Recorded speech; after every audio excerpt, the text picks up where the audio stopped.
इस देश में डॉक्टर बाबा साहेब अम्बेडकर ने अपने 4 बच्चों की कुर्बानी देकर ये सपना गढ़ा था कि हम इस देश को हिंसा की ओर नहीं लेके जाएंगे।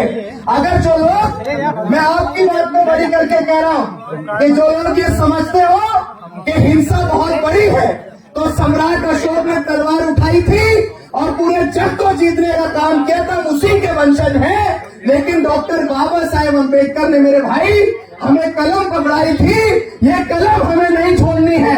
और मैं दावे के साथ कह सकता हूँ कि इस कलम की पैरवी अगर पूरी मजबूती से कर ली तो मनुवादियों के मुंह से अगर झाग न निकल जाए ना, तो हम भी अम्बेडकरवादी नहीं। तलवार उठाने की जरूरत नहीं है। आप जिस दिन इस कलम की ताकत को और संविधान को मजबूती से चलाना सीख गए, कैडराइज तरीके से चलाना सीख गए। मान्यवर कांशीराम साहब ने कभी सामने की लड़ाई नहीं लड़ी, लेकिन उनको अपने जूते से पानी पिलाने का काम मान्यवर कांशीराम साहब ने किया था। मेरे नौजवान साथियों, किस दिशा में जाना चाहते हो? ये शासन प्रशासन तुम्हारी गुलामी करेगा अगर इस देश में शासन सत्ता की ओर बढ़ोगे। जो तुम कहोगे इस देश में वो होगा। डॉक्टर बाबा साहेब अम्बेडकर ने वोट की ताकत दी है, उस वोट की ताकत से चोट को सामने से लड़ाई लड़ोगे तो शासन उनका है, प्रशासन उनका है, नहीं जीत पाओगे।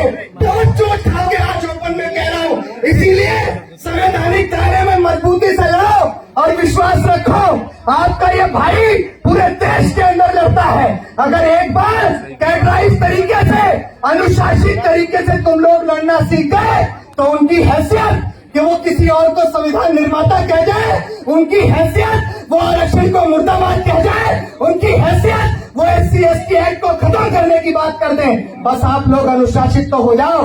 अगर उनको अनुशासन में आपने बिल्कुल शांत न कर दिया तो मेरा नाम भी अभिषेक नहीं। एक बार अनुशासित हो जाओ मेरे भाइयों, एक बार कैडर से चलना सीख जाओ। जो दर्द, जो उबाल तुम्हारे अंदर है, ऐसा उबाल हम भी अपने अंदर रखते हैं, लेकिन हमारे लोगों को चूल्हे में नहीं डालना है।